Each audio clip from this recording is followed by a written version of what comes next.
STDs, celibacy, I'm asexy. I'll go to bed, but I'm not giving head. Just text me please. Hi everyone, I am Monique along with my co-host Michael, and welcome to the 27th episode of the Celibate Vegan Voices, otherwise known as the CVV Code. Hello Michael. Hello Monique. We are on the beach in Marina Del Rey recording this podcast. And we've gotten off to a late start, which means that if you're just jumping in now, you'll be at the beginning instead of the middle.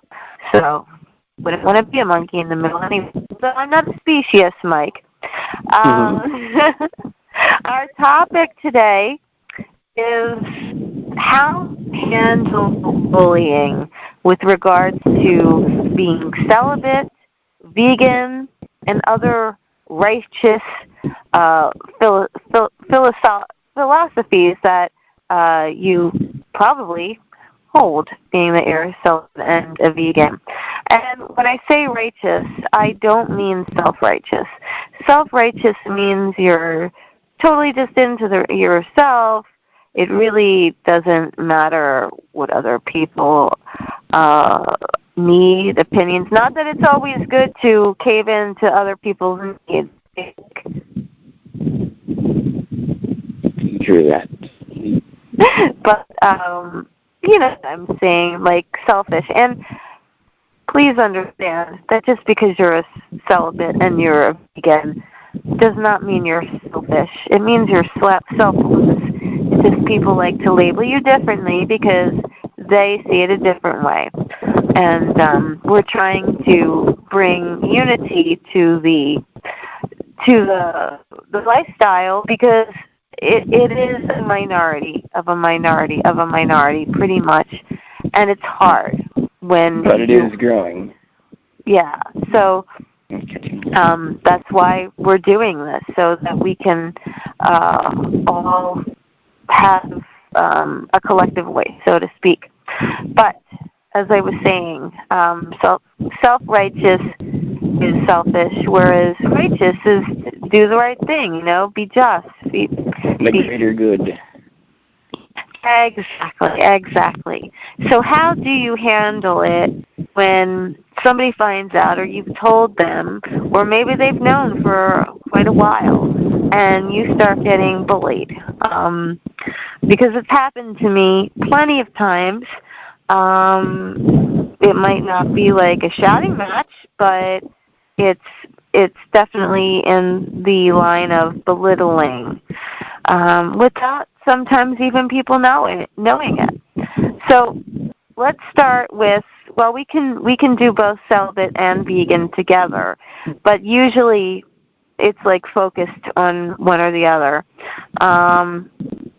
Let's start with celibacy. So, Mike, I want you to talk. I'm actually outside Mike's family's home, and we're like a block away from the beach. We had to walk half a mile.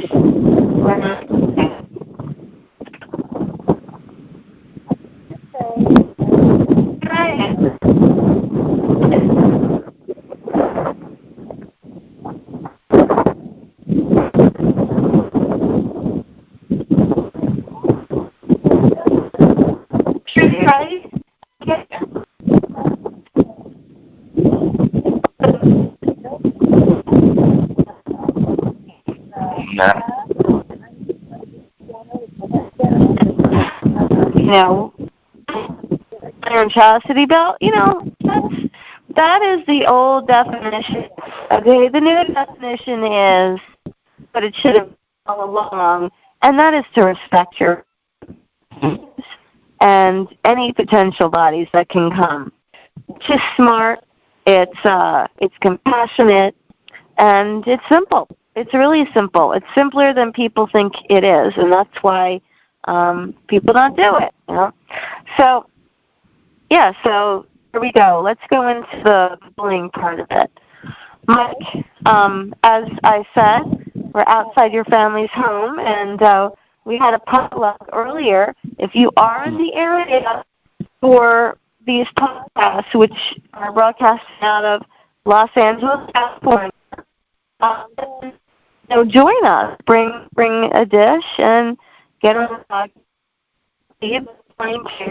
Get a person if you can, because there's plenty of people that would like to come over from different countries and know they have a community. I'm seeing it growing, and people are saying, how come this site isn't more communicative? And a lot of them aren't. But I have a few websites that actually are Facebook groups. So please consider I will title it at the end of this talk.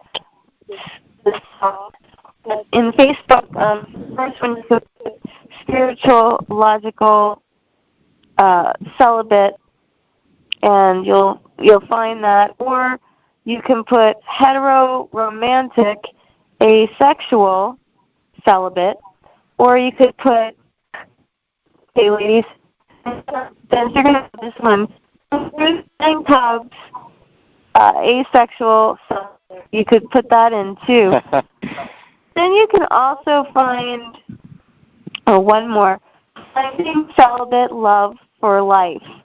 And that means, you actually find a partner that you are intimate with, either aromantic or romantic, Yes, you're intimate in a way if you're aromantic. Intimacy in mind, maybe. That one is for people that are get married and then, practice like this bestial kind of act. They're going to love each other and, care for each other and not have that beast act. That sounds,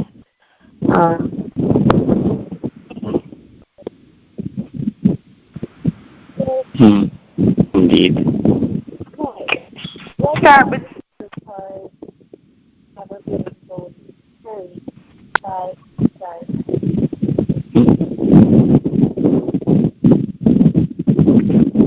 Hello? Well, let's see. I haven't been aware of what we would say the most common form of bullying is, a person or group of persons getting up in one's face, either verbally or physically attacking one. I blessedly, thankfully, serendipitously have not experienced that much at all in my life, if at all. But bullying in the form of, there's a term for it, I can't remember. It's basically making physical spaces. Monique is back. Yay, welcome back, Monique. Thank you.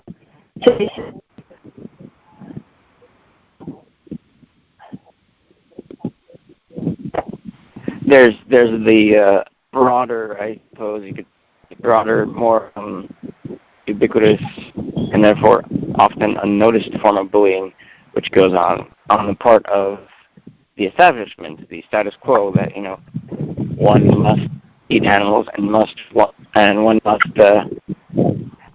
eat like an animal to be a successful, happy, member of society, or whatever cock and bull story they got.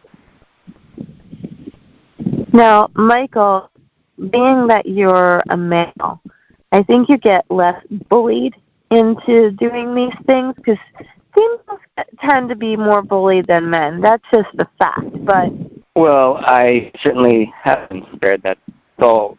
Had I not been born with the certain physical conditions I have been, I would probably be an upper bank. I would probably, be wider base of friends saying, listen, no doubt encounter here or something. I've described that in this duration of life.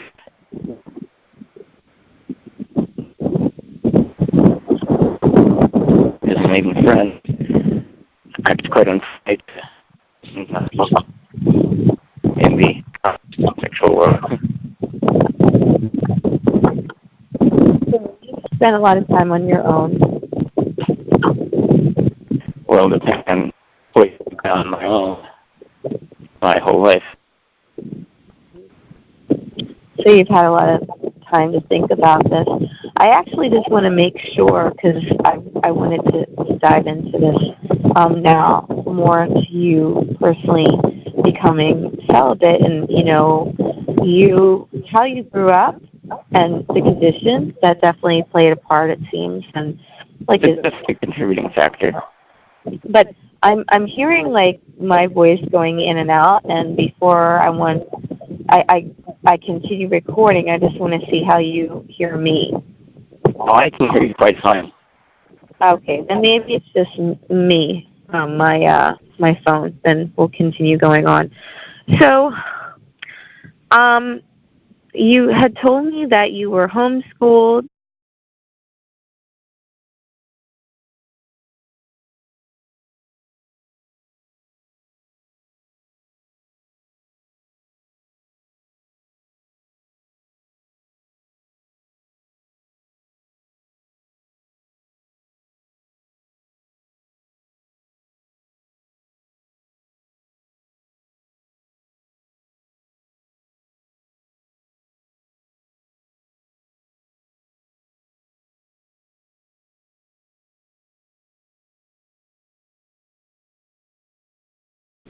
And we're back.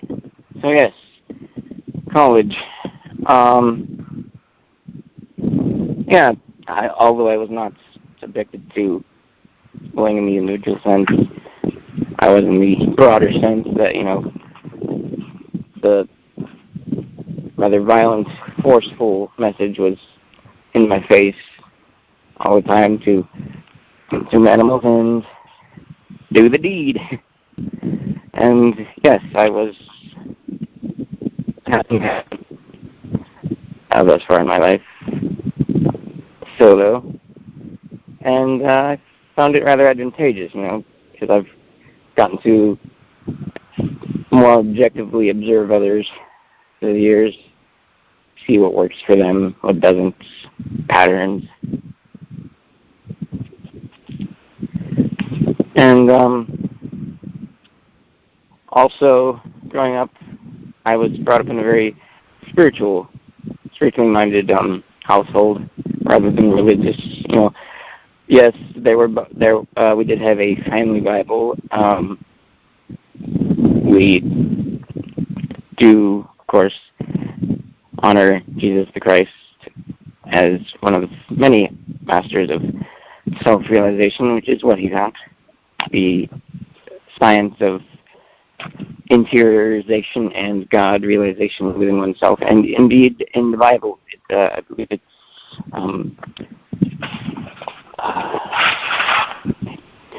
can't remember the passage, but God says, be still and know that I am, and that is a very obvious reference to yoga meditation. So I was brought up in that East, Middle East view, blend of an environment. That definitely helped,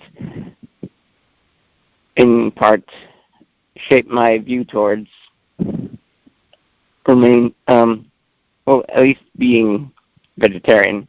I was born vegetarian, lacto. Oh well, unfortunately. Wish I could go back in time. Don't we all? Who are vegan now? But yes, I never ate flesh of any animal, and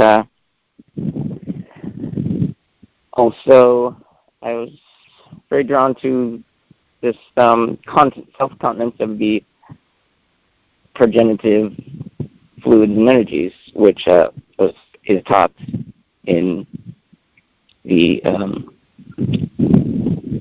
philosopho-scientific framework, which I have grown up on, which is Kriya Yoga, of course, the science of Kriya Yoga.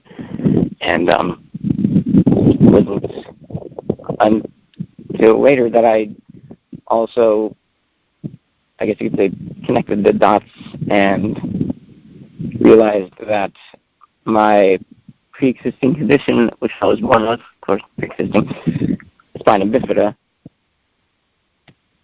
played both a great karmic and, of course, biological influence on both me being by default asexual and also my choice to just not want to have anything to do with that, because it just so happens to be at the level of my spine opposite the nerves which govern control of the progenitive organs.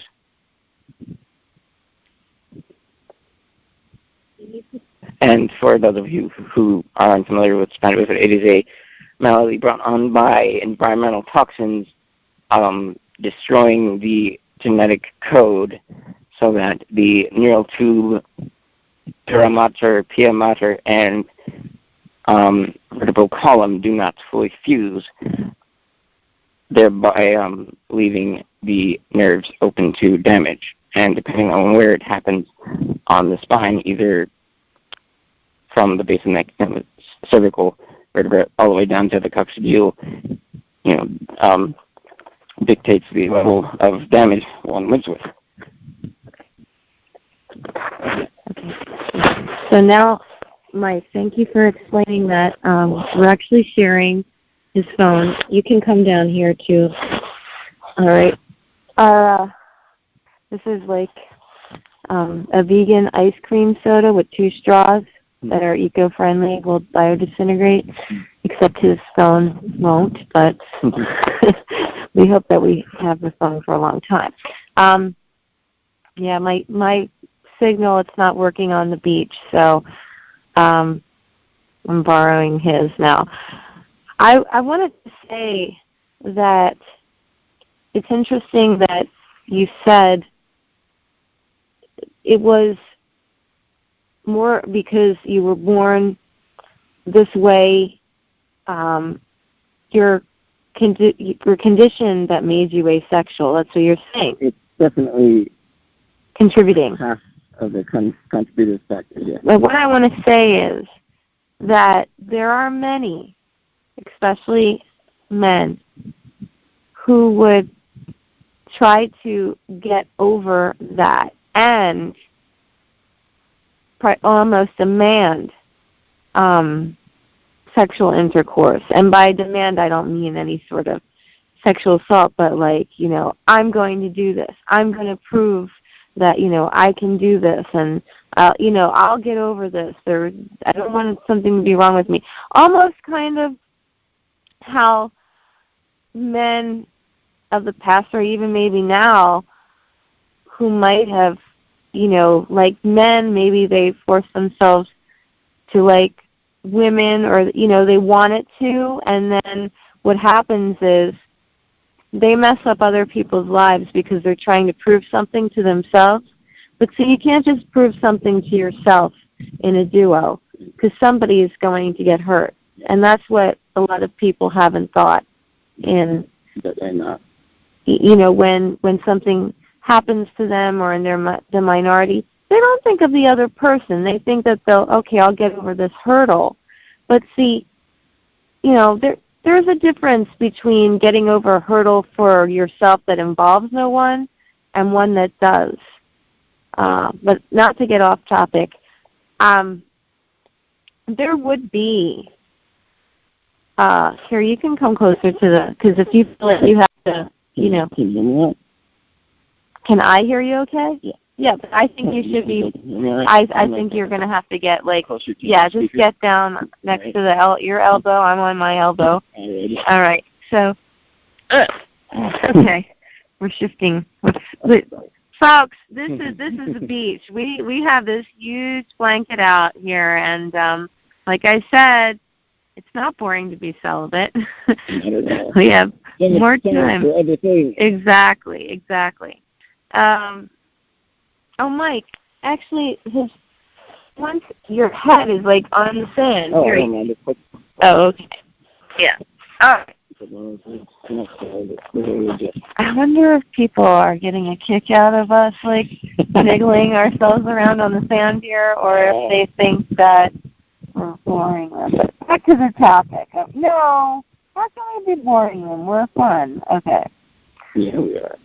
So, as I was saying, I can cite a few different guys that I knew. One was working on a project, one song. Oh no, he did comedy.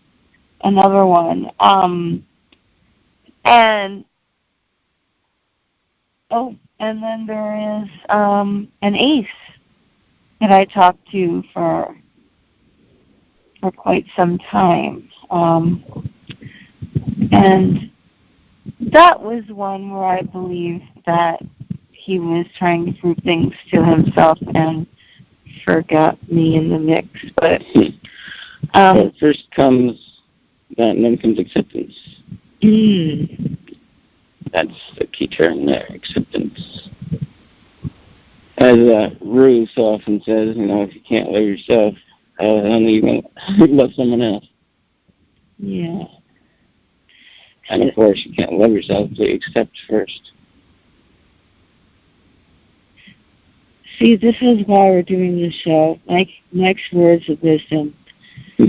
Yeah, he is a very wise person.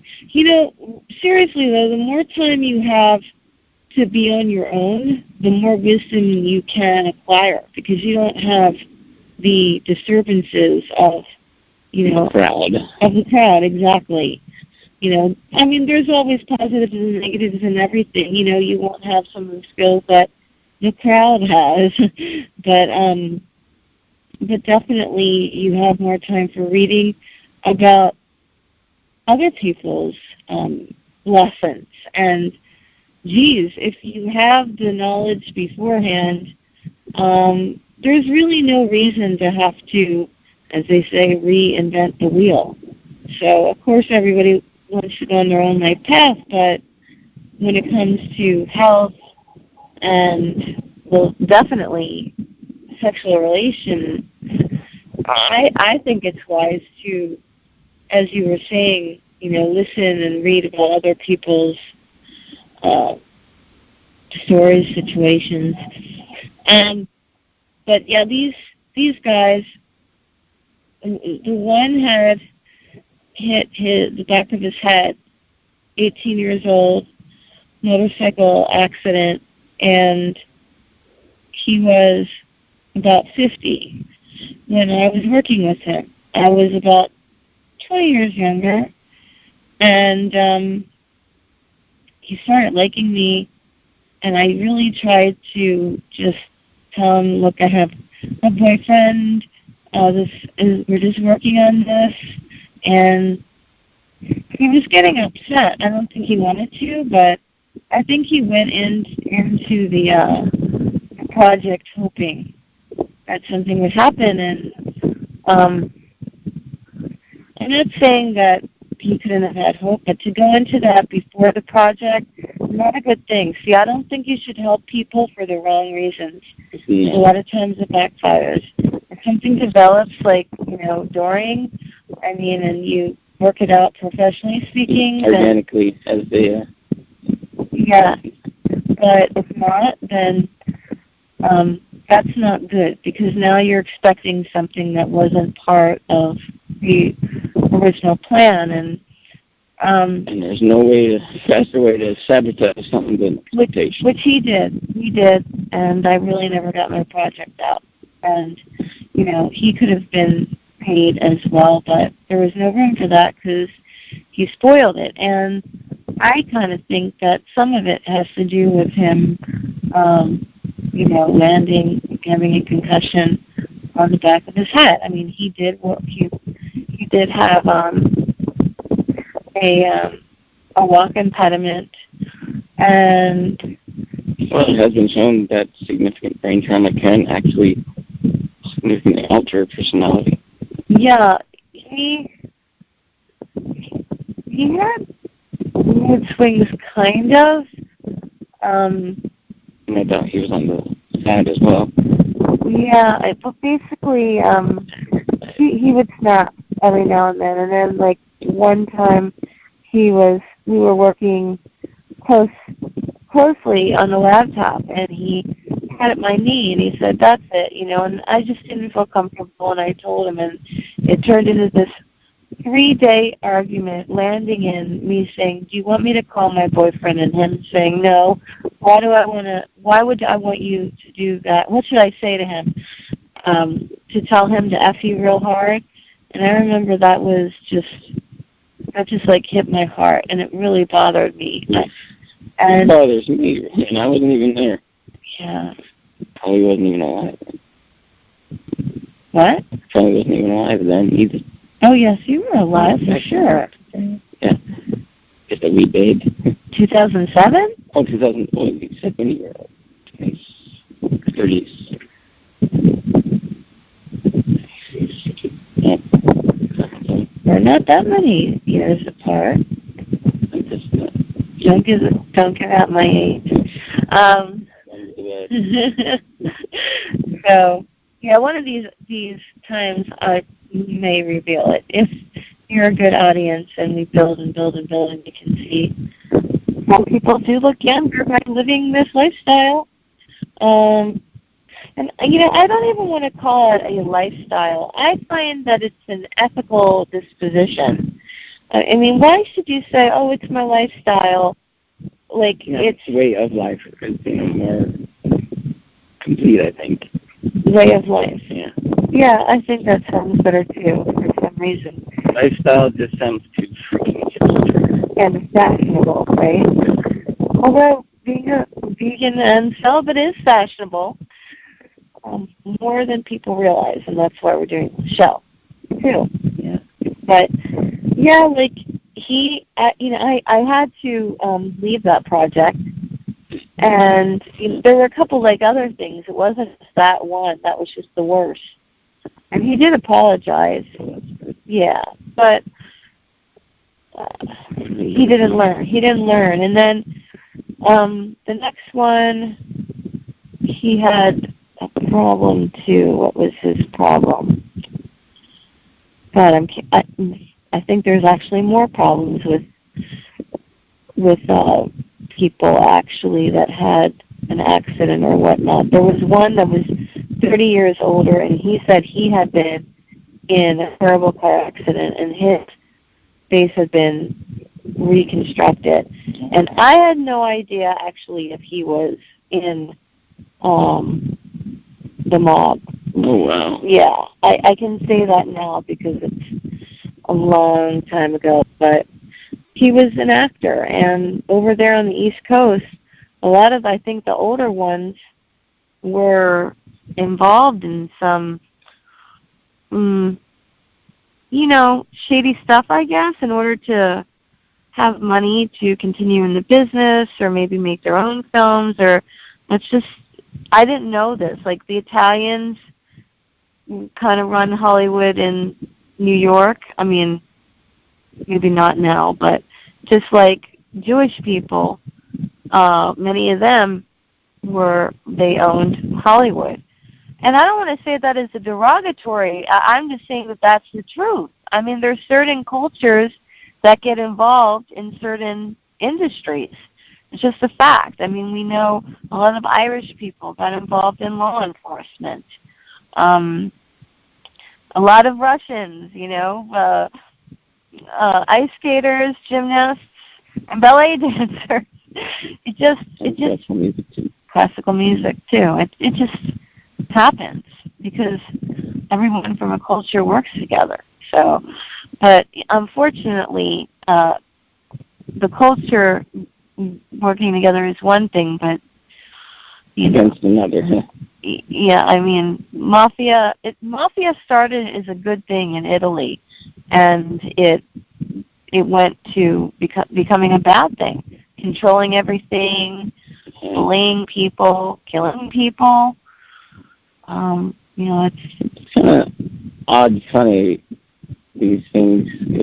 I just saw a story in the news not too long ago about the Yakuza helping with the national disaster relief effort in the prefectures.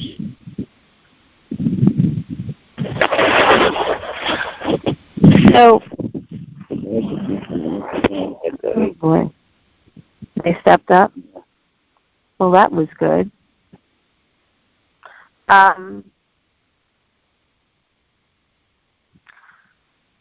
So yeah, I don't know. He was jealous of any guy that was around me. I mean, it was like a partnership. We were working on his play, then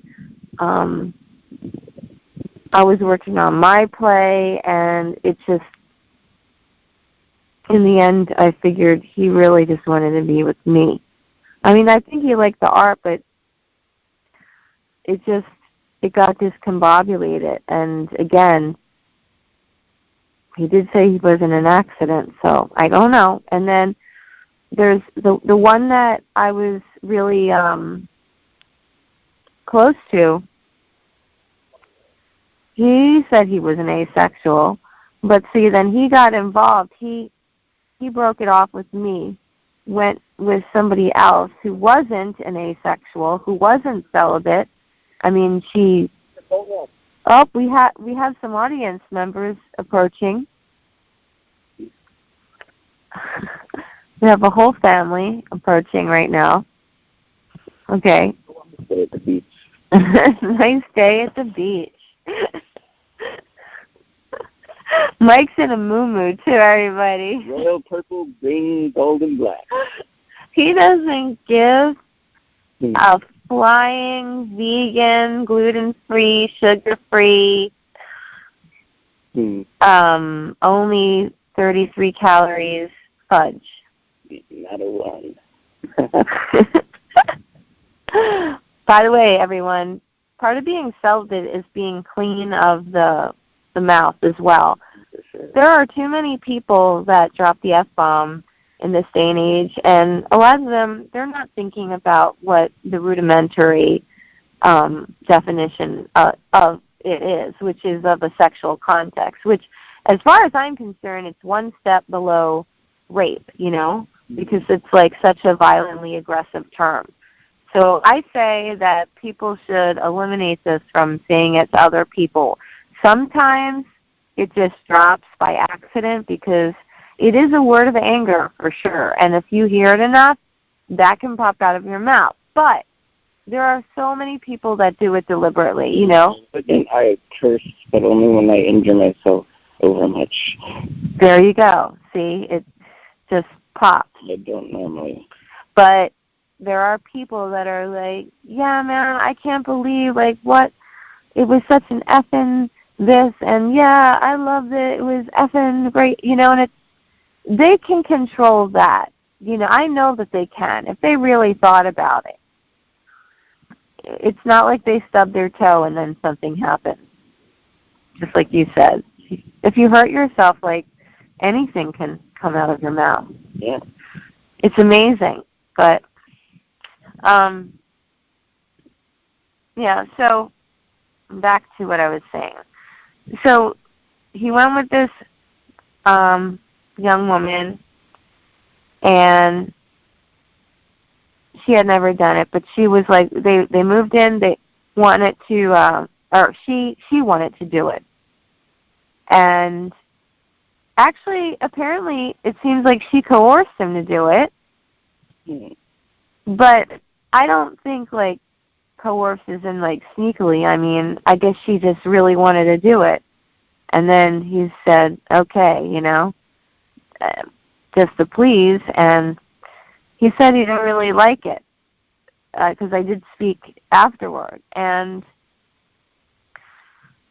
But, I mean, I think to myself, why did you do that? This is why we talked and creatively worked together over Skype for a long time, and then, you have this person on the side that I didn't know about, that if you couldn't come over to here because it was a long distance, then, you would go with her. And I thought that our relationship was honest because I had to make a decision between him and my former relationship coming back into my life, but he had left 2 times before, so I didn't really know if I should. So I thought, well, I have so much in common with this other person that maybe we have somebody else approaching now. Okay. So maybe I should go with him because another thing, I don't want to be pressured, in the future, because the other relationship, he wasn't asexual, but he was willing to be celibate in marriage. But then one time he said that he thought, well, he might want to do it in marriage. And these kinds of questions for someone who wants to remain a celibate and asexual, it's really, it almost feels like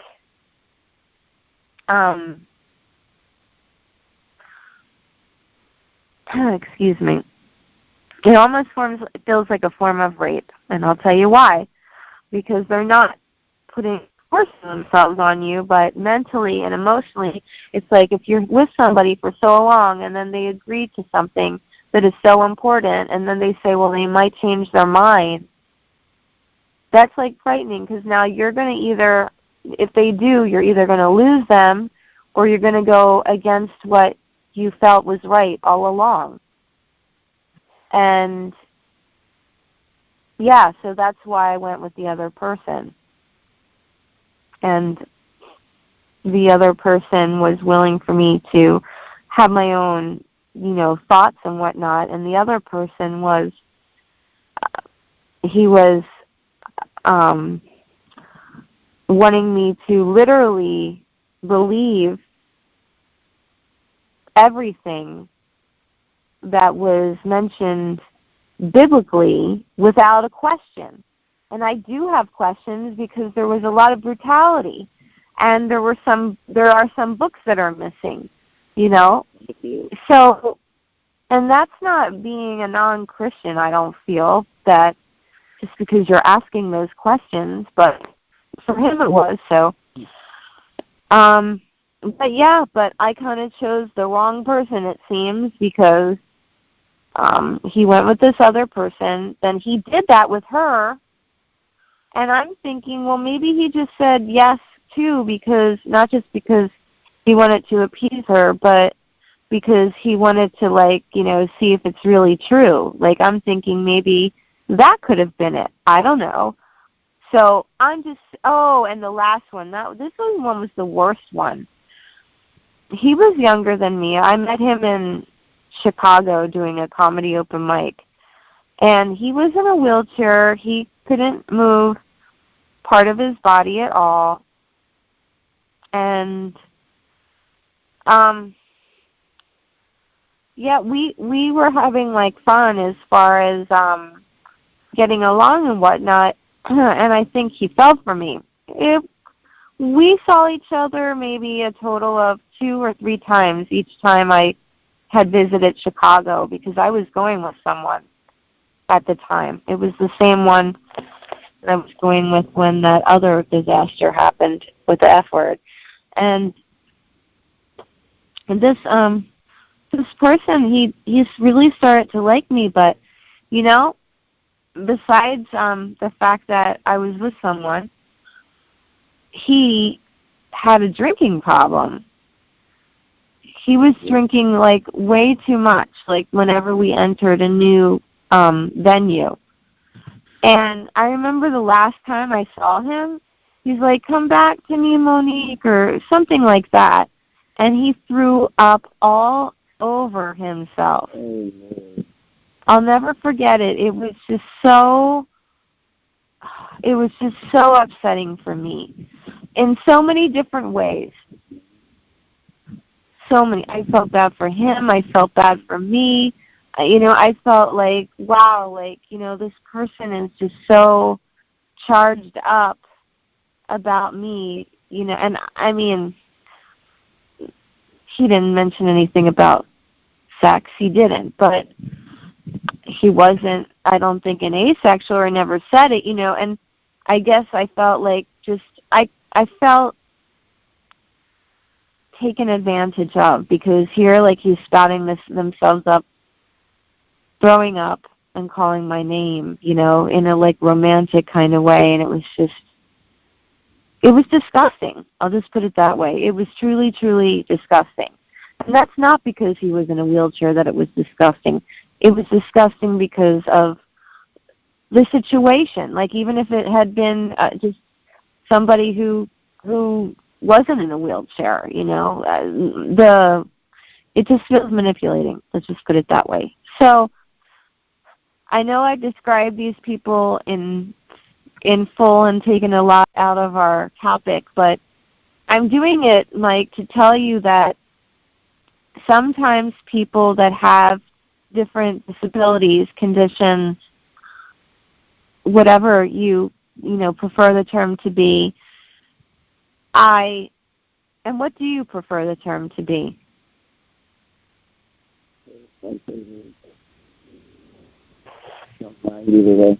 Okay, because some people say physically challenged. Yeah, I don't identify as much with this certain vehicle in mind. I get offended, someone chooses one place or another. And the funny thing is, now people could still make fun of the word challenge in some ways. So I don't know if that even is that great of a term. It's adequate. Incarnation is a challenge for everyone regardless. That's true. In fact, incarnation and not coming back, yeah, that is a challenge, because it means coming into, okay, yeah, re would be coming back. See? Oh, gosh. Remember Aladdin? Yes. In her cosmic power, see the living space. That's exactly what the human condition is like. We're the genie, and this is the tiny, teeny, consigning bottle that's stopped up. We have to unstop it to get out. Sorry, I'm groaning here. Again, we have, yes. And figuring out how to unstop the bottle. Yeah. So I just wanted to say that some of the people with these conditions, they were worse in some ways because I feel they had something to prove to themselves. That's what I feel. And they would project it onto somebody else. Partly that. I understand. Yeah, you're right. But I just don't know if they all think about the other person. I mean, even, I'm sure you've seen films or heard of films where... So they do to a degree. I've seen films before where the guy's in a wheelchair or he can't even, move his whole body, and you see, the prostitute coming to him because, he either orders her or somebody orders her for him. So this is all to say, just because you were, at least in part, born asexual because of your condition, and or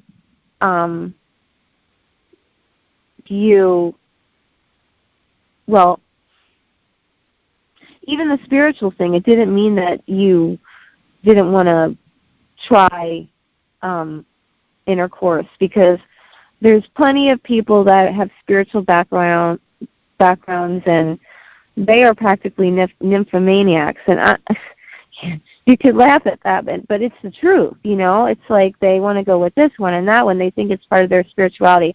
So that's all to say that. Tantra? Yes. Essentially? Yes. So that's all to say that you could have said, okay, well, I'm gonna get over this hurdle of not being attracted and not, possibly being able to, be like someone else, as because I don't know, like, limitations. I mean, so, and then I'm so sorry if I'm getting too personal. Like, it doesn't mean that there would be any limitations at all. I'm just saying that, like, I have scoliosis, so instead of lifting 20 pounds easily, I can only lift 8 pounds easily because of my back, And so that doesn't mean that I can't lift. Oh my God, this is becoming a comedy. My eyes are closed because I don't even want to see the look in your face. But no, like, yeah, I mean, I just have limitations, and that's all there is to it. Like, any act that a body does when, they're challenged a bit, there's going to be some limitations. It doesn't mean you can't do something. But, yeah, so all of that, you could have been, like, rebelling. Like, I'm going to do this, and I'm going to do this as often as I can. And, I've seen asexuals on, we met on ace-book.net, and so glad that it's out there. So glad. Oh, it's a wonderful resource for sure. But there were some angry people out there. If you even brought celibacy up, they would charge on you. And, who says I don't want to do sex? I can do sex. I just wish I wanted to. And it's like, oh gosh, like, please, you don't make sense. And I just think they just maybe want to prove to themselves or, their partner. Obviously, there's pressure there. So why are you getting upset with me when I'm trying to save you the pressure? But, yeah, I mean, there's asexuals, they're doing the act a few times per week. And they're not even in a marriage, But then other people can say we don't want to get married and do it. And I don't want to get into all that today. But yes, Mike, that's all to say that you could have totally have been a 180 on what you are today. Oh, no doubt. I had different circumstances for sure. I would have turned out different. And part of that bullying, if there had been more people around you, could have been like, excuse me, this is really going to be insulting. So, but they could have been like, hey, man, don't you want to get laid? Don't you want to have kids one day? Don't you want to know what it feels like with a chick?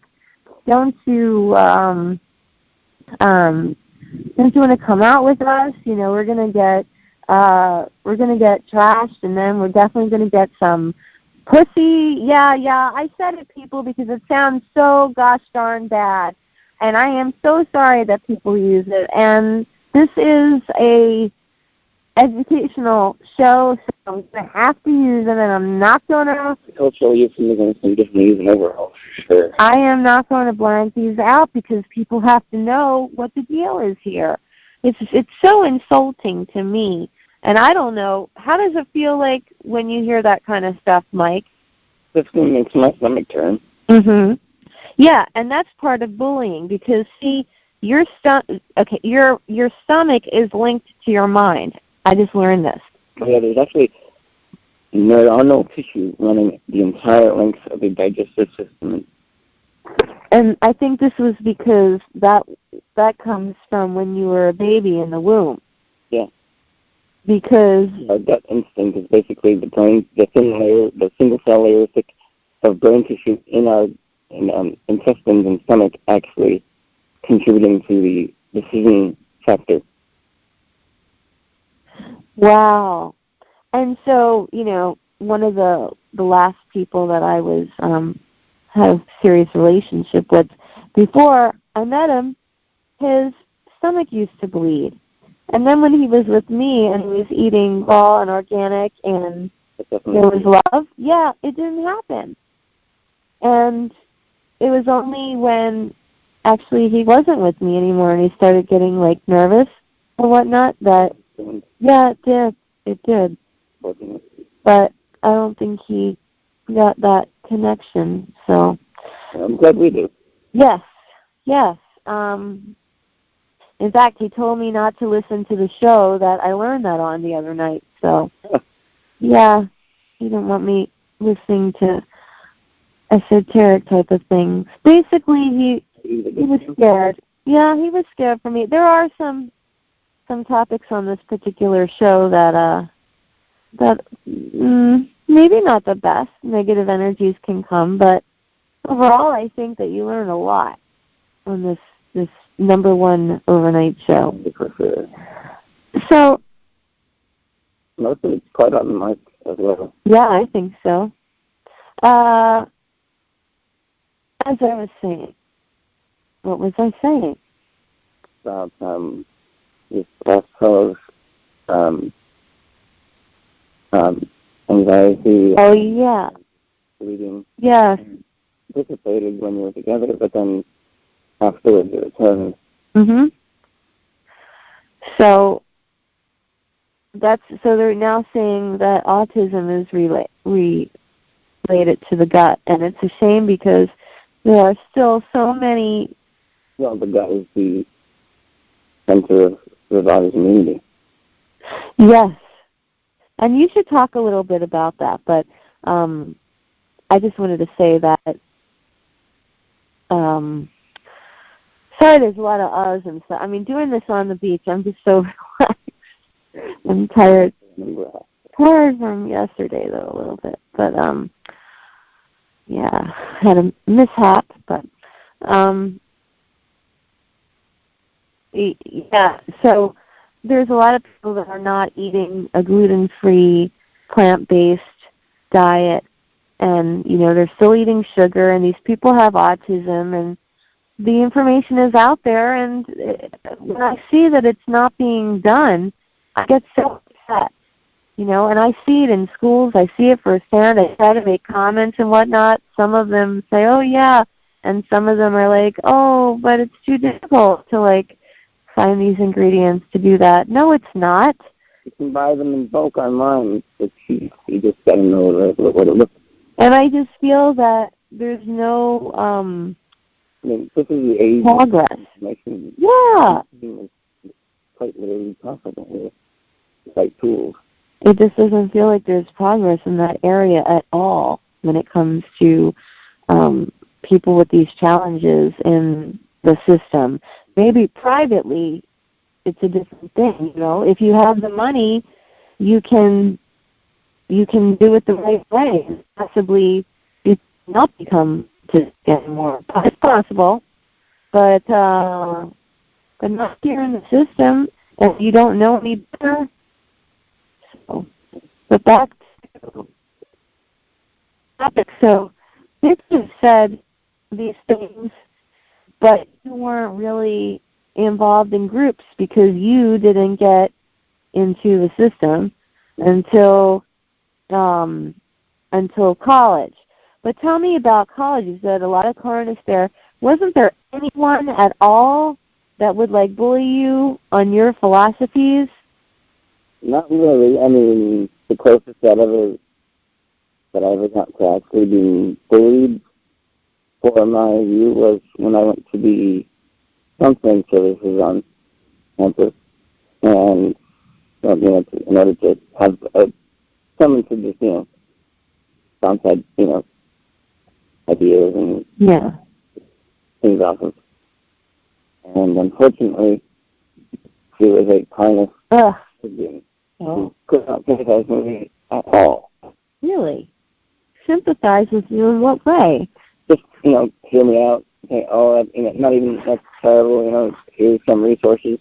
How can I help? None of that. Yeah. My modality of living was so opposite, I guess. I don't know. Yeah, I mean... I don't know how to And that's why I really feel it's important to see a counselor that is somewhere in your relativity. Yeah, exactly. And the problem with counseling for celibate, up to this point at least, is there haven't been any.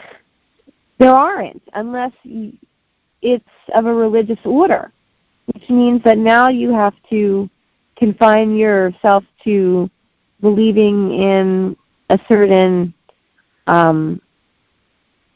energy, if you would, because I'm going to say it like that, because not everyone believes the same and shouldn't be forced to just because they want to remain celibate. You know, it kind of reminds me of when I first became vegetarian in 2001 and put myself on a vegetarian dating site. And all these men who were Hindu from India were contacting me. And I thought, my goodness, why do I have to be a Hindu and of a certain culture in order for people to not want to harm animals and eat them? It didn't make sense. But, you know, everyone... Because all those traditions actually, in their truest iterations, you know, say, don't do this kind of thing. It's not good for you. It's not good for them. It's not good for anybody. Yeah. But that message has been muddled, altered, and outright omitted in many instances. And actually, most recently, just a few days ago, you know, I kept my profile in there because it was such a lovely profile, like friends, looking for friends, and I actually got a response from someone who was in their 50s, with children, has been divorced, and has children. And he said he had read my profile, and since then he has tried being celibate, and he feels so much better, and he wants to have a friendship. Now here's the thing. I don't mind being friendly to people online, but first of all, number one, it takes me a while to truly know that someone is a friend. Secondly, you need to understand that just because two people share the same belief, so to speak, that you can give them an hour or more of your time, like, frequently. And I think that that's what a lot of friendships need, like, you know, deeper friendships. And I can't give that now. And I seem to think that a lot of people, men, especially from other countries, they want to be like friends immediately, or not even other countries. Like if they see something, then they want to immediately make it like grow quickly, and I can't do that. I'm super busy. I don't know what your life is like. You know, if you're America, there are certain pockets where there's a lot of stress, and you're always like going. Otherwise, you get quite far behind in finances and obligations and whatnot. So I can't just like say, hey, yeah, because you've tried being celibate, let's have this long, deep friendship. That's not fair to think that somebody can just do that. And although it's nice to think that we could all, I'm just being practical. And I don't know, when I hear somebody wanting something so fast, I kind of like think, oh, does he really want a friendship, or he wants like romance too, and he's just like not saying it because he's afraid to or whatnot. And the fact is, like, he's been married, he's divorced, and he has kids. I don't have that. I don't prefer having that lifestyle. That's why I didn't want to have children. I was going to get married, but it's like, it's not that I could be nice to you and talk to you here and there, but I don't. It's scary for me to get involved in a friend relationship like that when you have such a different lifestyle than me. And like ultimately you'll probably want me to be a mother to the children, and I can't do that. I'm sorry. There's a lot of divorced men that will try to contact you because they see that, you're single, you don't have any like ties like children, and like, okay, now they want to be with you. They probably think that they could just have free time with you. Their mother has the kids, or their former wife, and like, that's not what I want. Okay, I'm not like the fallback person to be your children's mother whenever you want, and I'm sorry, I'm just not going to do that. I didn't get myself into that predicament, and I don't want to judge anybody at all, but I think people should. I kind of think divorcees should be with other divorcees because they kind of understand it.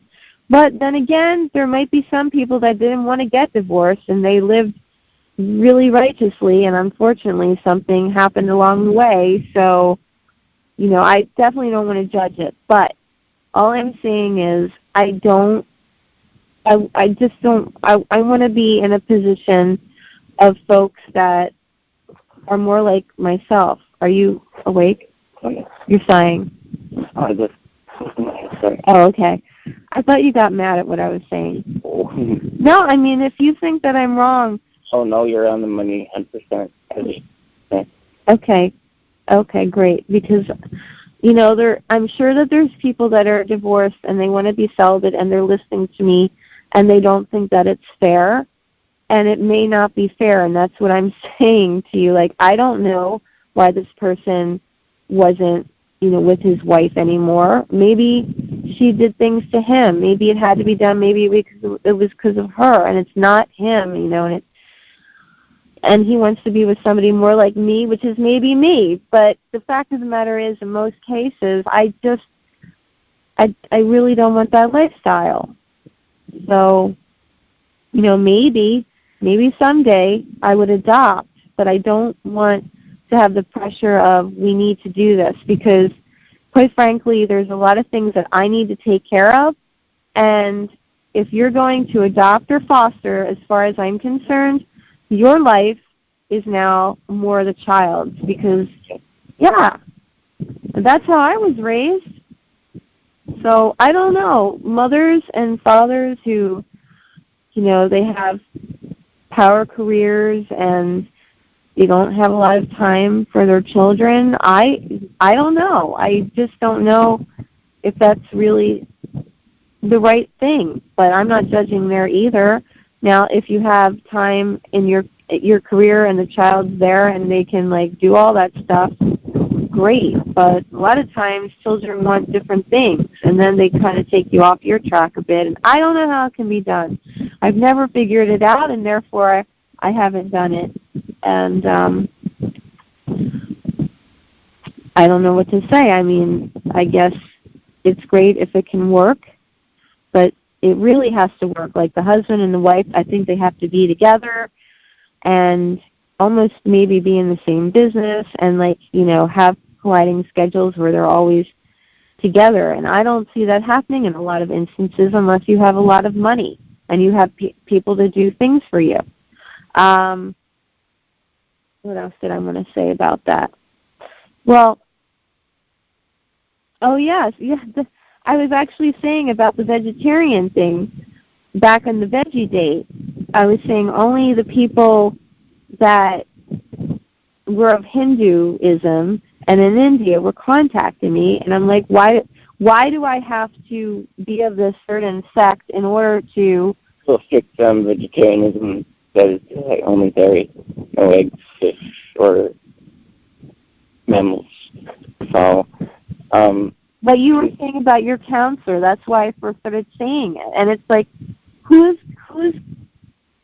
going to understand you except somebody that follows your same way of life? Yeah. And if you mindset, heart set. Yeah, if your counselor is not of that type, They're not going to help.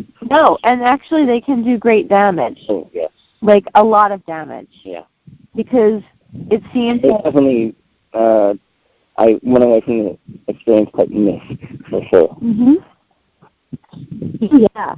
They can do a lot of damage because they have doctors. And to add insult to injury, there was, there's a bunch of clubs and whatnot, and like student organizations.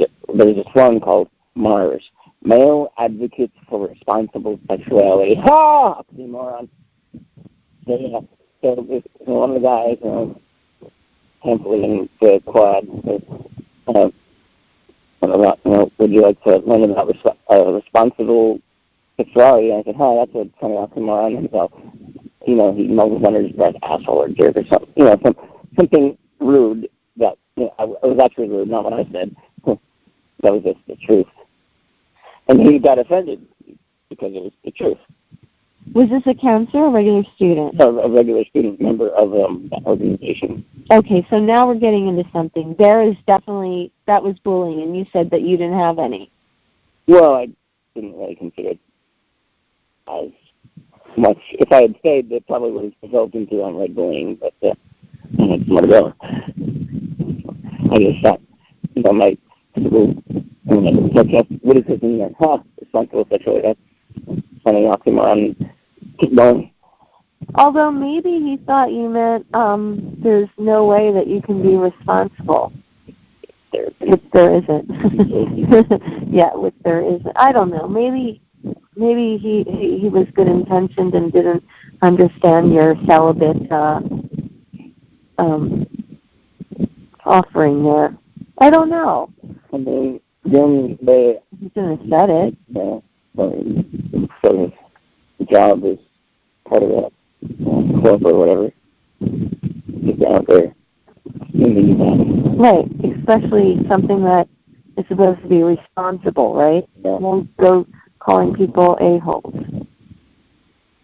So, yeah, I mean, as the only quote-unquote responsible way would be to remove the human interaction necessity completely and just do it, in a more, I guess, biomechanized manner, like in that one Man of Steel movie or whatever, where it shows a clip of the fetuses on Krypton before it blows up, and they're on these little vessels and going, no need for intercourse or gestation or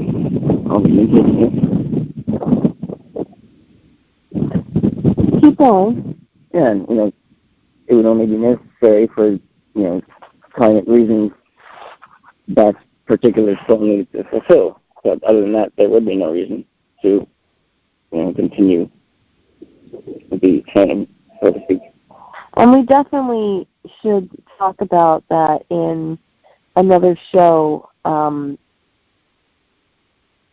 child-free celibate, because you and I had a conversation today on, did you think that it was necessary for other children to keep going and going and going? Because, we talk about endangered species and we're so afraid of the monarch butterfly disappearing, but yet we would have it such that nobody else was born and all the souls would just stay in the light. So it's pretty interesting because I'm all for saving species, but as far as humans, there's a lot of sadness. And yeah, there's a lot of joy too, but at the same time, I'd rather just have all joy all the time. And of course, people would know. Some people would be like, well, you have to take the good with the bad or you won't know what the good is. Well, I definitely had a taste of the bad and the sad, so I'm fine with joy. I'm fine with love. It really gets, anger and hate really get me upset. It bothers me when I see that out there. It just does. So yeah. So your Carnage counselor didn't understand you. She did not. Can you tell me anything in particular that really made you get upset, which maybe you didn't tell her you were upset, but anything that you said that you remember to this day that took with you? I honestly don't remember the interaction, the transaction at all. I just remember she was no help whatsoever. Did you? She was very flippant about it. Really? Did you tell her that you wanted to be celibate? Well, no, I told her I was asexual, that I identified as asexual. And you don't remember anything? No, just that her tone was not one of understanding, sympathy, or empathy. Did she try to encourage you to have a relationship that was sexual? Probably, I don't even remember. Well, if she did, that was bullying. And that was inside her practice. Well, I mean, they called it the Rainbow Continuum, the local LGBTQ recruitment cell. It was very strong. Yeah, I remember. She was a vet camp, so. Yeah, I remember being told that didn't help. That I was a lesbian because I wanted to actually wait till I was married. That makes zero sense in any reality. He was gay, and I think he wanted me to come into his corner. Okay. And he wasn't very nice to me for a bit. It was a colleague, and then one night he invited me to some house party that he had, and his friends, they started putting on a gay porno, and I just, went out of the room. Oh, Lord, no. Yeah. I would have been out of there. Yeah, and recently he was in an area that had a hurricane, and I was concerned because millions had evacuated, and I just reached out and said, are you okay? And she's like, yes, I've looked for you before online, didn't find you on Facebook. That's because I had a different name than the first and last. And anyway, long story short, he had, I only wanted to know that he was okay. I didn't necessarily want to start anything because I always remembered that. And he requested me, but I didn't, no, I didn't. And I wanted to tell him why I didn't, but then I didn't, and a lot of time went by. And now, if I did, I feel it might just, I don't want any wrath. I don't want any controversy, let's just put it that way. And I could see that happening. Yeah. If I said, the reason I didn't talk to you is because, you showed that when I was unexpecting, or he might get scared that I want to sue him or something. I don't know, but people have funny ways of, they just shut down when you, tell them that they did something. Mike? I agree. You do agree, right? Yeah. So. I'm not one of them. I will listen, and if I was disrespectful, or if the other person took it disrespectfully, I will take ownership for it. If I didn't feel I was doing anything wrong, I will definitely say that. Yeah. And I will apologize for anything that was misunderstood or perceived. Yeah. But people, they don't do that. Not in this day and age. People are afraid that you're going to sue them, or they just have. It's changing slowly. Would you care to proceed? Well, I noticed amongst the growing number of vegans in our generational pool, early 40s to down to the 20s. that just social and emotional awareness is increasing, and this spirit of common courtesy as well with it. Yeah, I think you're right. I think the younger people are more than the older people who lie their way out of things, like a lot of our politicians. And yeah, you could say that politicians have done it throughout history, but right now I think we have more liars than ever. I mean, they're like flat out to the face, and the next day you can find out that, I don't know. I mean, yeah, the Democrats, they get into wars that we probably shouldn't be in, and we think they're all nicey-nicey, and they're doing things like behind the back and whatnot, but I'd have to say that, like, this is like in-your-face circus vaudeville act kind of lying, the administration that we have right now. And they're not, I don't even think they try to cover it up so hard. The piles may be dyed differently, but believe me, they came from the same orifice. Oh, well, back to the bullying. So we haven't offered any solutions yet. Well, let me say, my bullying, as far as vegans go, Most of us want to reply with wit and humor and make light of it. Yeah, people don't like it when you get angry. Because you can't always appeal to their good nature, because sometimes it just isn't there. So throwing them off with wit and humor and in a not kind of tone is the best thing. Yeah, I think that's great. It does take a while, though, to start getting your clever on sometimes. It definitely takes a few revs. There's a helicopter going above us right now. Hopefully they're picking up our airwaves to take it to... Oh, gosh. So, yeah, because, I mean, it just happens. And for some reason, bullying happens to some people more than others. And I think it's those who actually speak their truth more that it happens to, because otherwise you're going to not speak out, and therefore you're not bullied. Maybe not. It depends on how they see you. But yeah, like, if you're going to say something about your truth, be prepared for somebody to try to knock you down. If one little thing on the next, that if playing video games has taught me anything, it's that the more opposition you face, it must mean you're going in the right direction.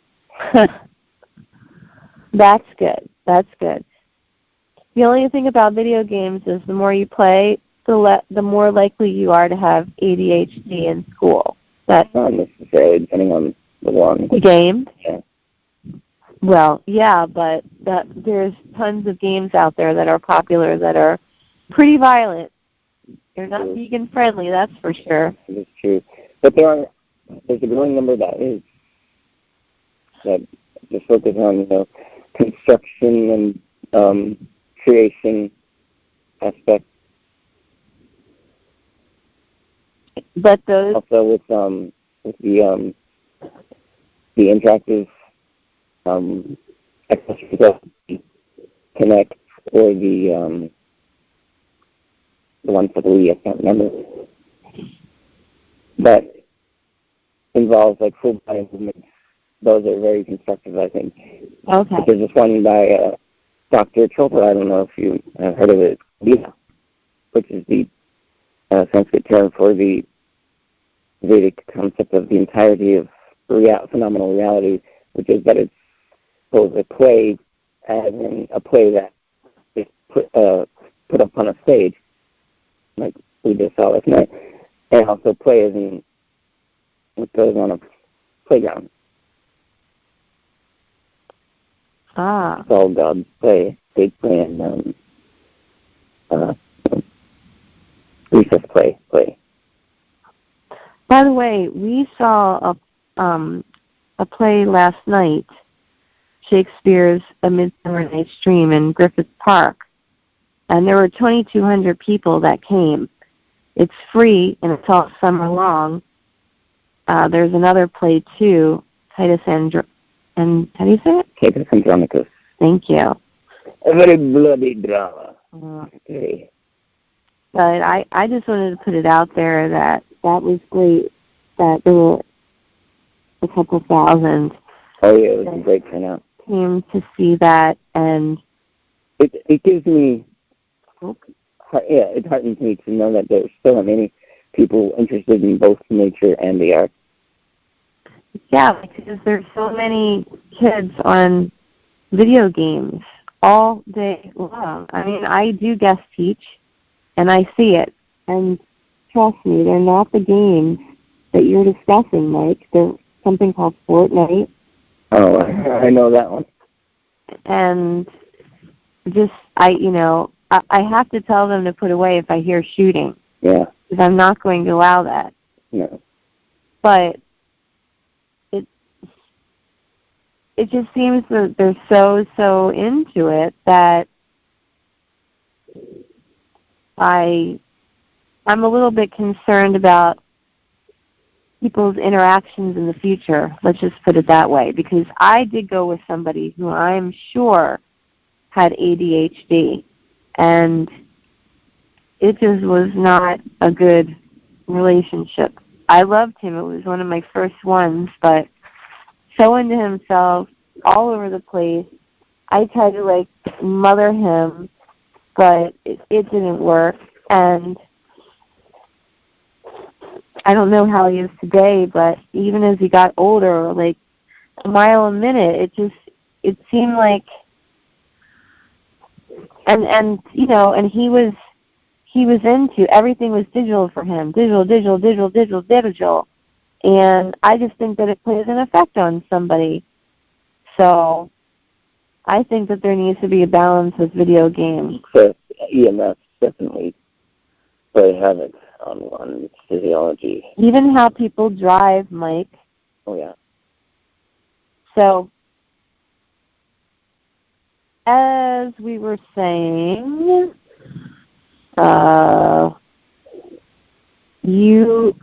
so I was telling you how I was. Okay, I don't know how we got into the video game thing, but the audience knows, and we will once we hear the playback. I became vegetarian in 2001. I was told in a relationship, people eat meat, need meat. People eat meat. I mean, it was just horrible. Family would be like, but you need some meat, and friends didn't really get it. Some of them did because they went to higher awareness universities.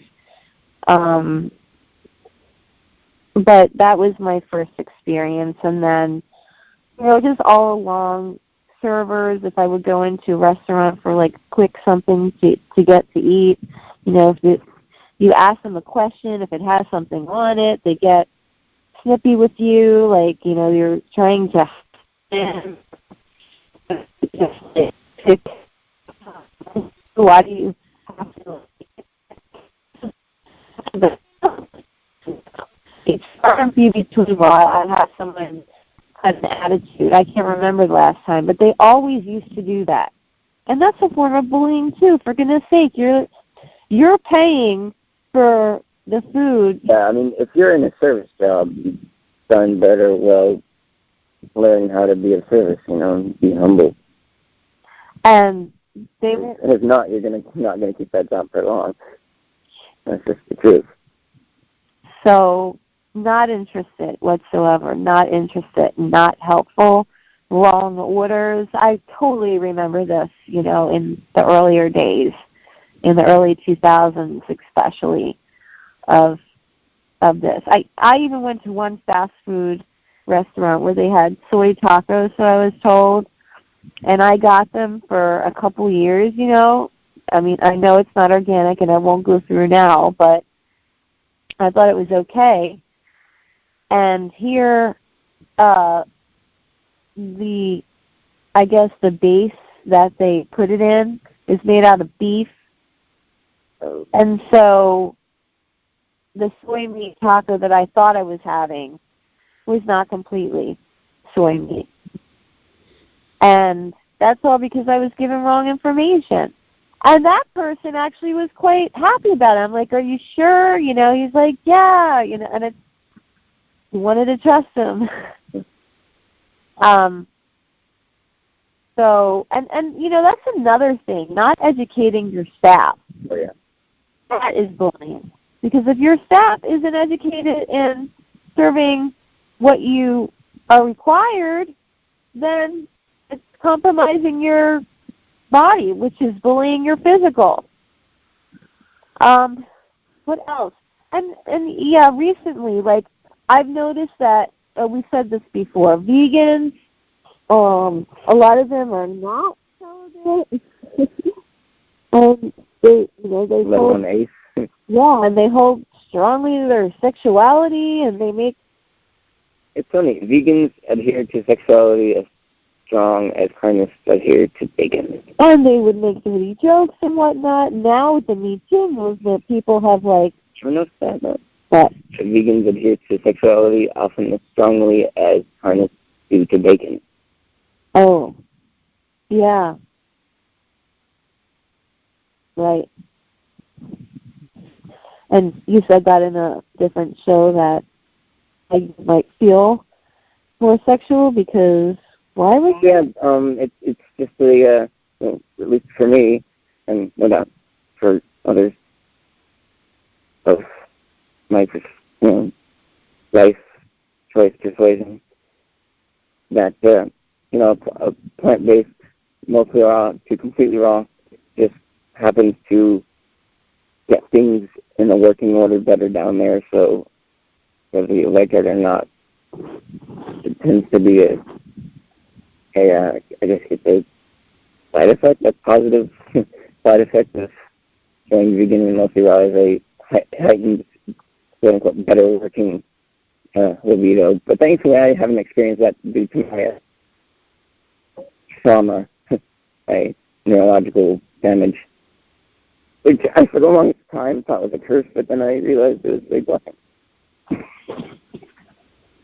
This is true. Oh, yeah.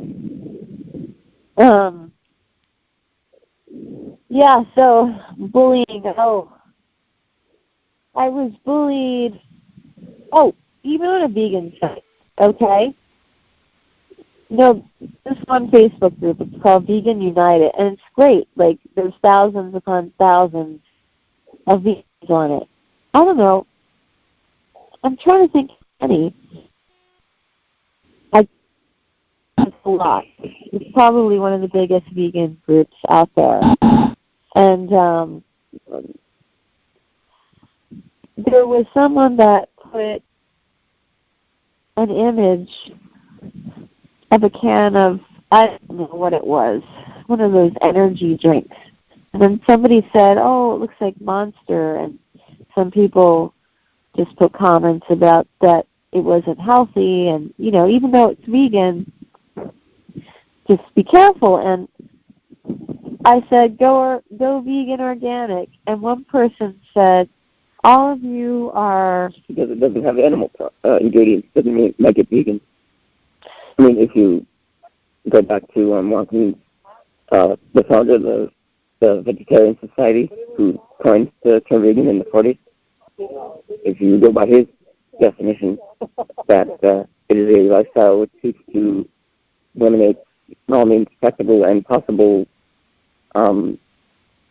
undue suffering to all creatures for food, clothing, and any other purpose, i.e. sexual gratification and whatnot, and that includes humans.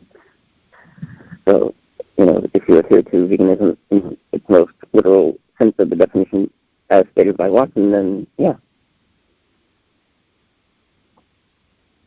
you naturally come to the conclusion that the two are meant to be in tandem. Veganism and essentially celibacy and abstinence. Well, thank you for that in-depth explanation.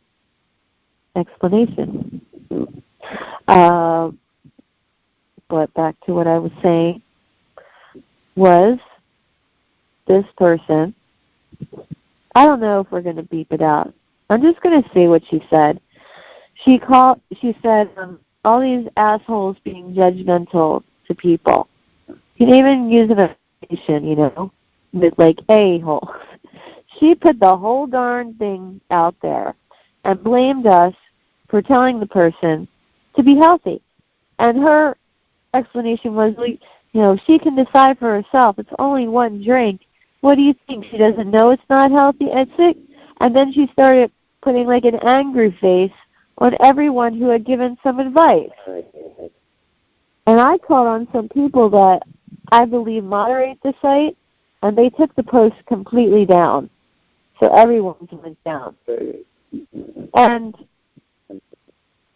yeah, they should have just taken hers out because she was the one who was the bully.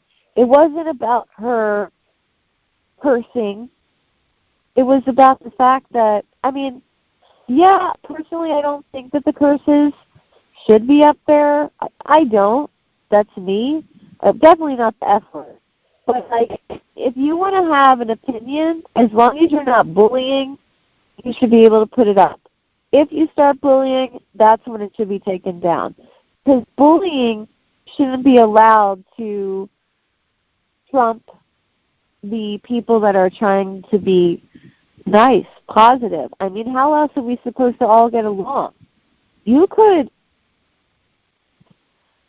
be in the wrong, but you need to put it in a way that makes sense and not bullying. Be able to call yourself out, recognize. Yeah. That's the key there. So that recently happened to me, and that's why I wanted this topic not just to be about celibacy and veganism, bullying, but other righteous issues that you hold true to, and people are going to bully you for it. Coerce you to do something else, probably to favor them. So that's how I've been bullied vegan-wise, and then bullying asexual and celibate. Oh, well, what? You mean you don't want to have sex? How could that be? Is there something wrong with you? Were you abused? You must have been abused. You don't know if you don't like it until you try it. Never say never. Oh, don't you want to share love? Don't you want to help the other partner?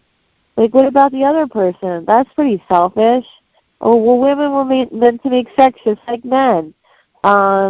But women have but women have a pussy and men have a dick. This kind of stuff, that blatant in your face. It's horrible. I don't go saying these words, and people say these words to me. And that's why I'm saying it.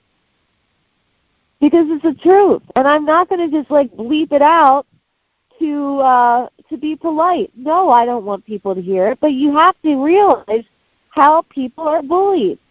You have to hear the whole word to know how that impacts a person who doesn't talk like that, who wants to, keep their body pure, clean, and in spiritual balance.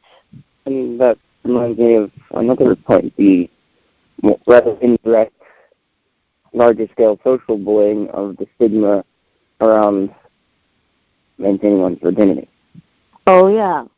There you go. Which is much more for a guy, the pressure, than... I think it's equal for both, depending on the individual culture, the society one grew up in. It can be as weighty and not necessary. If anything, it should be seen for what it is, a virtuous decision. Right.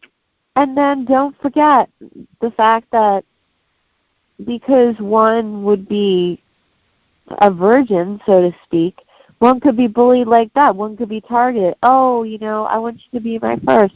Oh, I've had many that are my first. You'll like it. Like, oh, I mean, like this is all psychological bullying, even if they don't mean to be bullying you. Yeah. And these are all the kinds of addressing and issues that we have to talk about now, because we've talked a lot about how we've been bullied or haven't been bullied. And by the way, Mike, you didn't say how you were bullied regarding being a vegan, because your experiences might somewhat be different than mine. I honestly haven't up until probably 15 or so years ago, when I started being more active online on online communities. Like, there's this one website I still use. It's a chat program that uses a 3D client to make a little 3D representation of yourself that you can customize and whatnot. It's called iView. And I have drawn quite both more like kidding, playing, and also straight up angry. Seeing red, what the heck are you doing? You're wrong for existing type bullying from all sides on that side. But I've found a lot of acceptance as well. Not as much as I'd like, but it's definitely out there too. Yeah. And there's so many there's so many vegan support groups, but I will say there are people that will get more responses than others. Like, I have asked for help before and didn't get it. And I don't understand. I would think that vegans would be more compassionate, and sometimes they're not towards their fellow humans. They are towards the animals, but not the humans. And that's very disturbing to me. Nonetheless, I still, out of any group, trust vegans more than, for sure, the general population. And celibate vegans even more. So, okay, but I just wanted to know, well, the biggest thing is we need to tell people. Michael was bullied off the internet. Facebook. Oh yeah, they his account. Yeah, they took down my account, gave me some silly excuse or reason for having done so, but of course I knew it was because I was very outspoken. Had a very outspoken vegan profile on there, and I would pull no punches. Mike, political correctness be banned to the wind. Mike, was posting several times a day horrific farm factory videos. They were appearing frequently, and they were appearing on my page. So I don't know if people were getting upset or it was just because it was on your page. Was it just on your page and you were sharing it on my page, or was it on other people's pages? Everyone who was who lived the the way of life, not the lifestyle, but the way of life, was in video and sort of on the daily. So I have to admit that when you were doing that 3-4 times a day, I thought it might be a little bit too much. I thought Mike better throw something else in. I did actually mix it up with inspirational memes and links to interesting websites. All right. Well, you had a lot of factory farm footage in there where it to me it looked like it was predominant and not like many others. I mean, there would be this one group that would have loved you, DXE. Oh, DXE. You heard about what happened to that one? I can't remember, head of the just a branch of it. He called out of Whole Foods just asking a question. Who? I can't remember his name. And still want to go back. Recently? Relatively recently. It was in the past few months. He just wanted to ask about the free range meat or whatever, and he asked me a question, activity or whatever, and he was taken out in cuffs by police. What state? California. Oh, no. Yeah. Where? Northern? In Los Angeles. What? Yeah. I think it was Los. I heard about someone starting to tape in Whole Foods and ask about the chickens, and she was arrested. It was a similar scenario.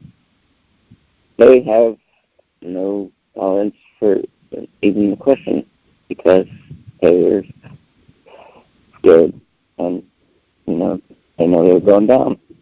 So they're putting up as much a fight as they can to look as big and lean as they can. Well, do you think they'll go down as a company, you mean? Whole Foods? I don't know. I keep hearing and seeing that CEO, what's his name, John Mackey or something? Yeah, who's a vegan. Purportedly, if he really was, he would, put his CEO boots down and say, okay, everyone else go vegan, or, whatever.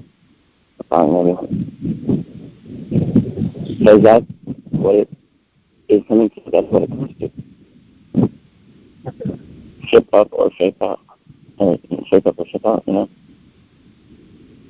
I met the person who actually made him think about going vegan. Really? Yes. Wow. And, the topic was brought up that he needs to appease his other shareholders or Hold on, company. and that's why the whole place can't be vegan. I don't think he can. I think somebody else said it. It can and it will. Okay. Or it will dissolve completely, there's no other way. It's either go vegan or go obsolete.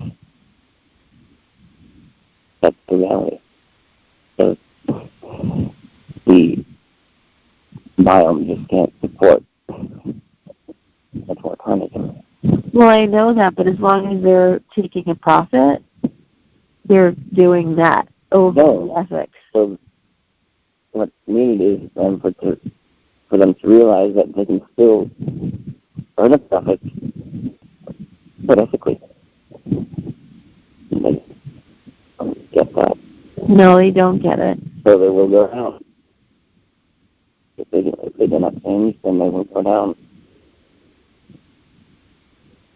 Well, that's horrible. He wasn't even filming himself. Was he filming himself when he asked the question? No, someone else is filming.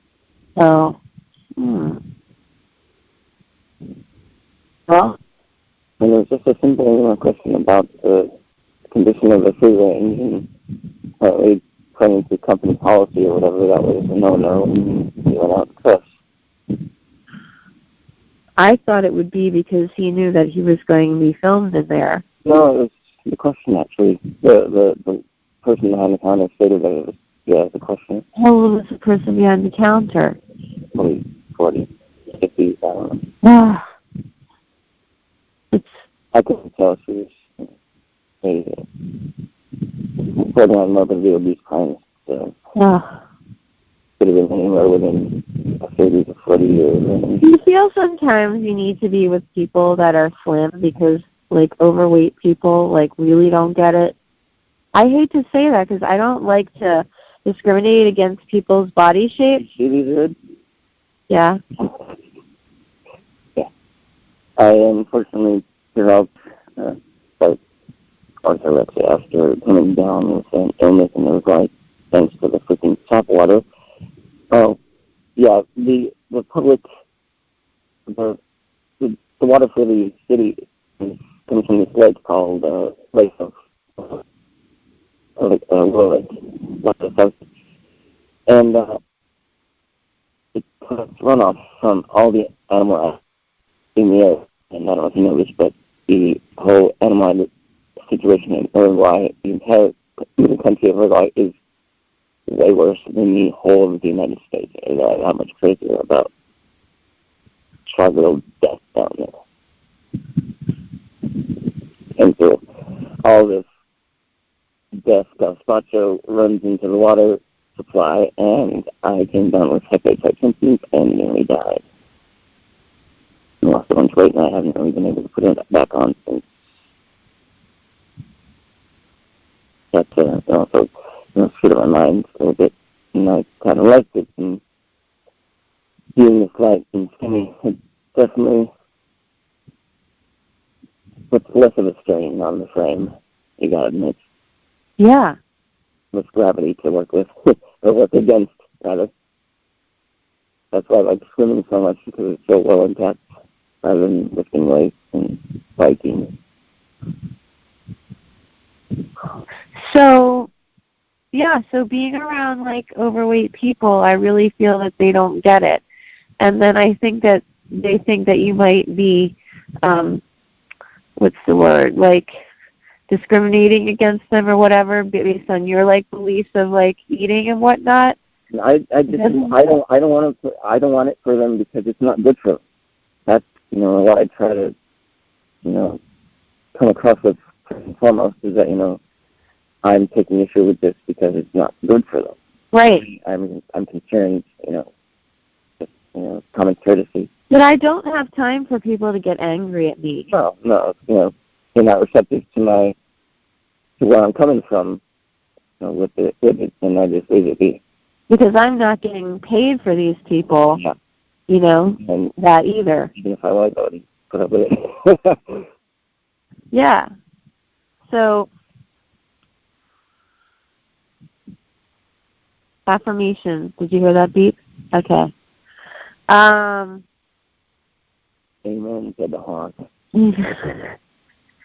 So, ways that we can come back. So you said witty responses. See, though, sometimes it's easier to craft a well-designed written response. What happens when, affirmation, you hear this kind of stuff in person?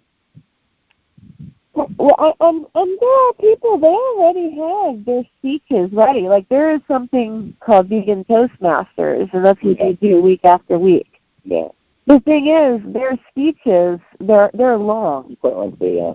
And a lot of people don't have time to sit through that for a response. Yeah. So you have to have a one-liner, Yeah. or something. You. Yeah. Before. Yeah. And then you have to have some resources available. Yeah. You always need to be able to point to a link. Mm. And our link is available, right? They can see a whole chain of Celibate Vegan Voices, CVV code on YouTube and also on iTunes. Okay. Actually, Mike is the new host. It was Chandler Klebb. So Chandler and I have 1 through 25, and Michael sorry, Chandler has up to 24. Michael and I have 25, 26, and this will be 27, but they still need to be posted as of today's date, which is July 22nd, 2018. So there's a 222 in there, which, as far as I'm concerned, means Master Builder. Mm-hmm. And we are building. So how would you tell people to come up with these one-liners? Because I'm telling you, Toastmasters will not do it. Yes, one-liners, no. Same way you prep for stand-up. Nose in front of the mirror, just surfing the web, looking at funny shit. It's okay. Well, we can beat that one out. Losing the world and all its, avenues for material and inspiration.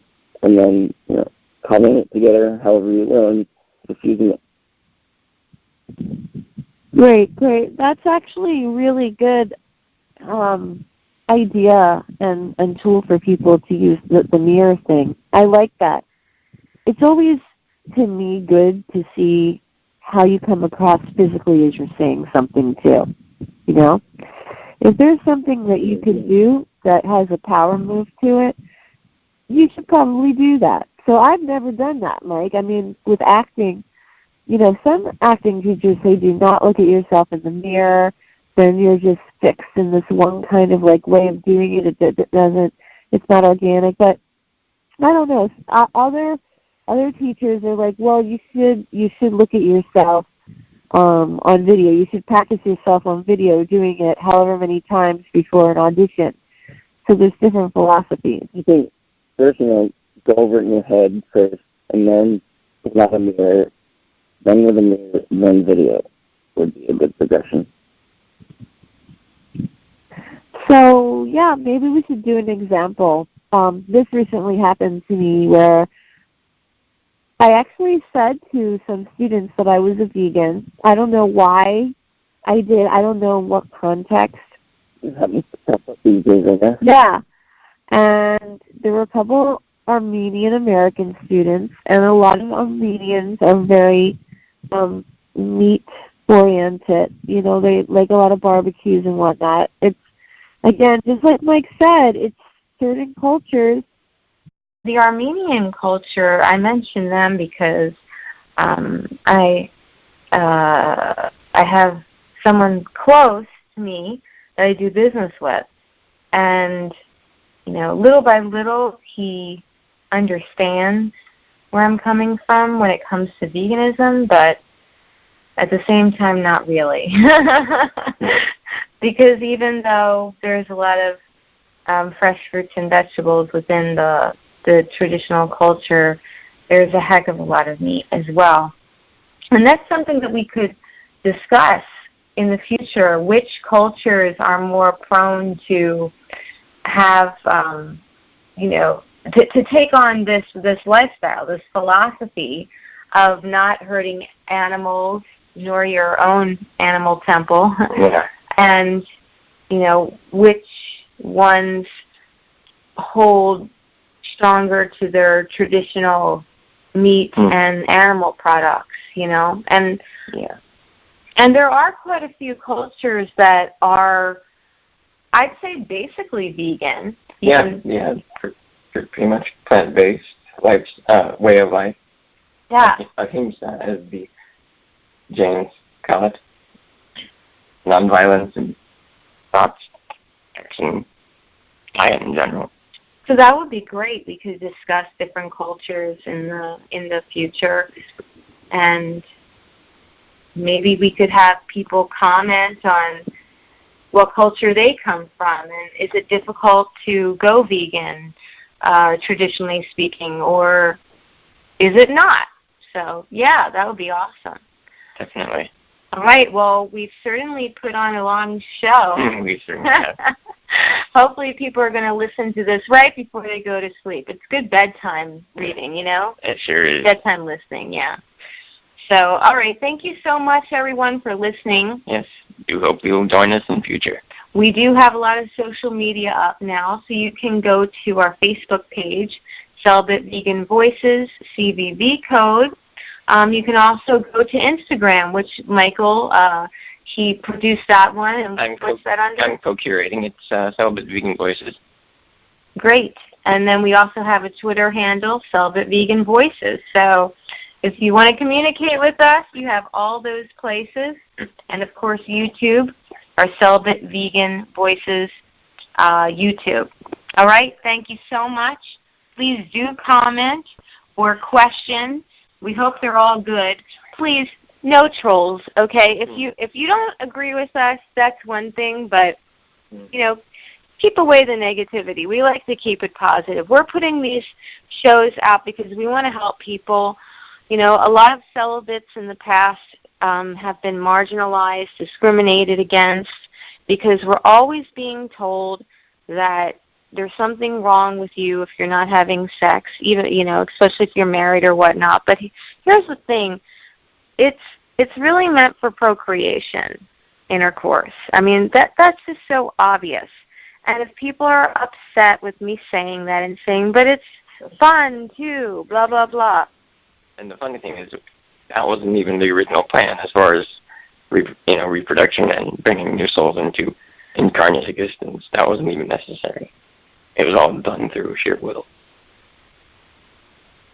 Maybe you want to explain a little bit later on another show? Certainly. I'd love to expound later on a future show. Okay. We'll keep you in suspense. But, yeah, we want to help people. We absolutely do. We want to save people from unnecessary harm and misery. Exactly. And, Focus on the unnecessary part.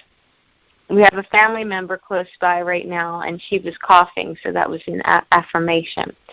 And also vegans, we've also been marginalized. We've been pressured to work with animal products against our will if we wanted to maintain our jobs and whatnot. So, we've come a long way, and we're putting this show out to the public to help people. So hopefully you'll agree. And if you have a different opinion, feel free, but no trolling, okay? Keep it positive. Yes, please do. Thank you.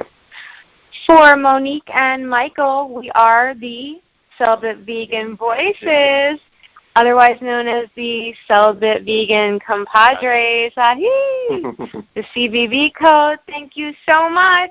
Yes, thanks. Shall. Hope to be hearing from you. Bye. And shall on that vegan. The Celibate way.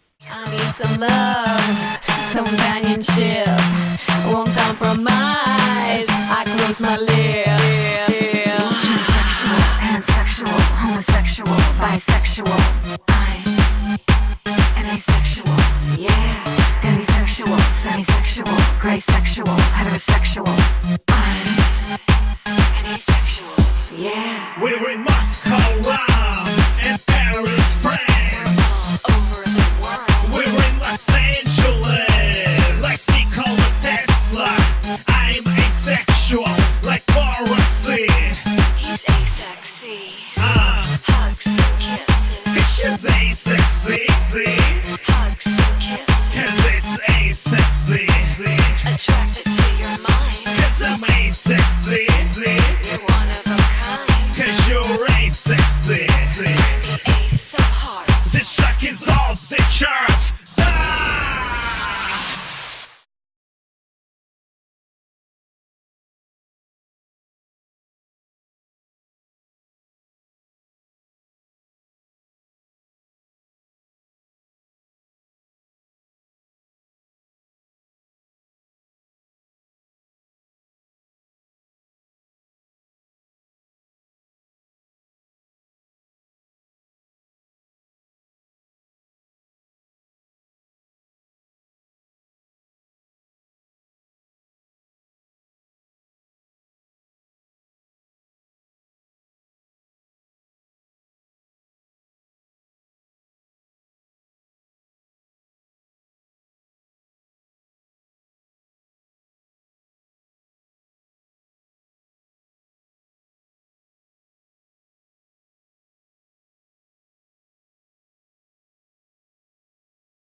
need some love, companionship. Won't compromise, I close my lips. Sexual, pansexual, homosexual, bisexual. I'm an asexual, yeah. Demisexual, semisexual, gray sexual, heterosexual.